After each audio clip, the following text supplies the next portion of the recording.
The players, dito na tayo sa Millennium Drive. Kung makikita nyo yung highway, halos wala nang snow sa gitna. Kaya medyo pagka ganyan, safe na mag-drive. Kasi hindi na siya madulas.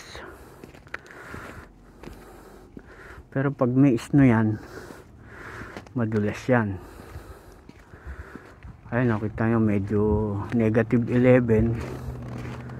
At least kahit papano, yung kaliwa kong kamay walang, isa lang ang guwantes. Pero yung pinangahawak ko sa cellphone, ayan, 2 guwantes suot ko. Ayan, kung makikita nyo, ayan, katulad dito sa corner.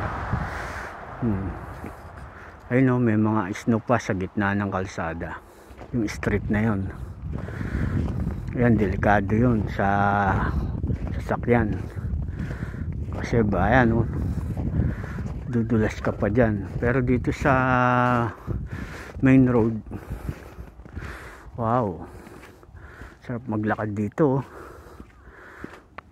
Haba ng walang snow. Kahapon may snow pa to. Ayan, normal lang yung lakad. Ay nako, sarap.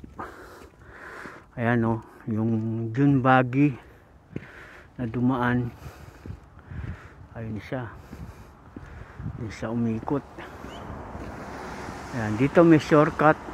Ayan, may shortcut papunta sa amin yan, sa street namin, Ashway. Ayan, dyan naman may naglalaro dyan minsan, snowmobile. Ayan, madalas, hindi lang pala minsan, madalas may naglalaro dyan. Ayun, haba ng ayan, pag nawala na yung snow sa pathway dito, pwede na magbike.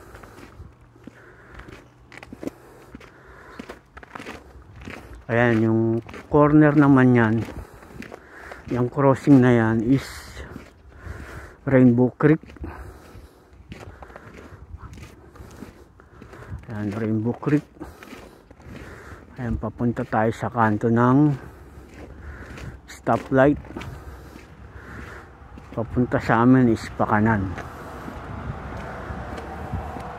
Ayan, sarap mag-drive.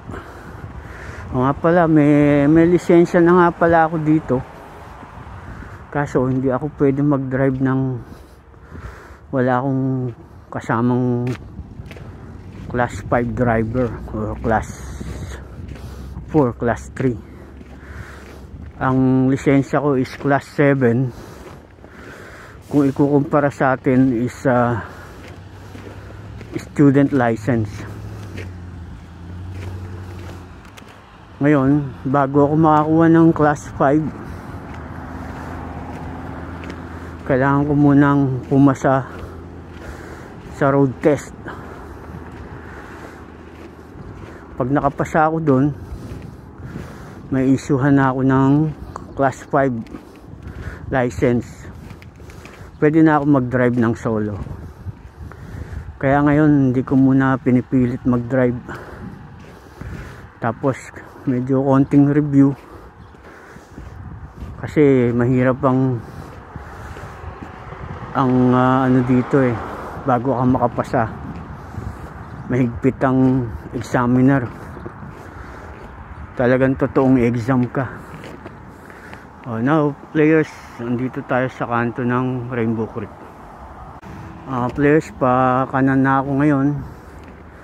This is Rainbow Creek. Ayan yung mga main road. Kita nyo, wala nang snow. Walang snow sa kalsada. Pero yung mga gilid-gilid, nakita nyo, no? Nung unang punta ko rito, 2021, inabot ko puro snow. Sabi ko, ang pangit pala ng Canada. Kasi wala kang makikita kundi puro puti. pati kalsada puti. Ayun kung makikita nyo ang kalsada tignan nyo.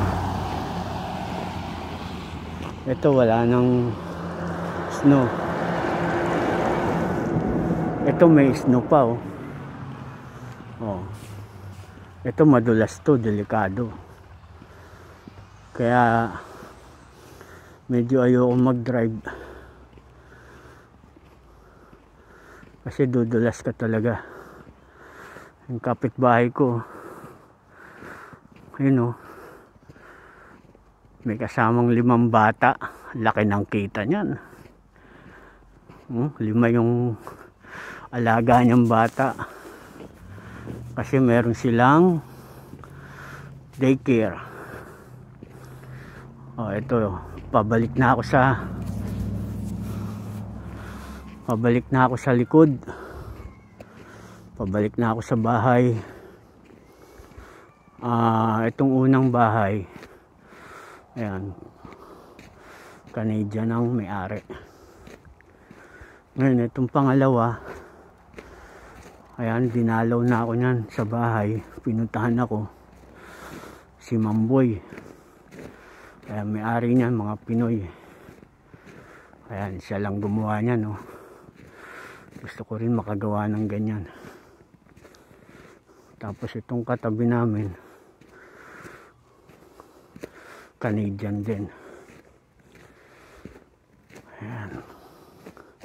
Now, ayan yung kotse ng anak ko. Dito sa likod, kasya mga 3 o 4 na sasakyan. 3, maluwag pa.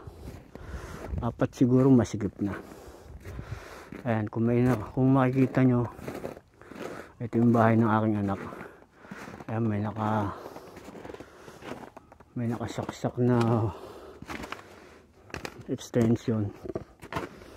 Ito plug, ginagamit to pag taglamig, plug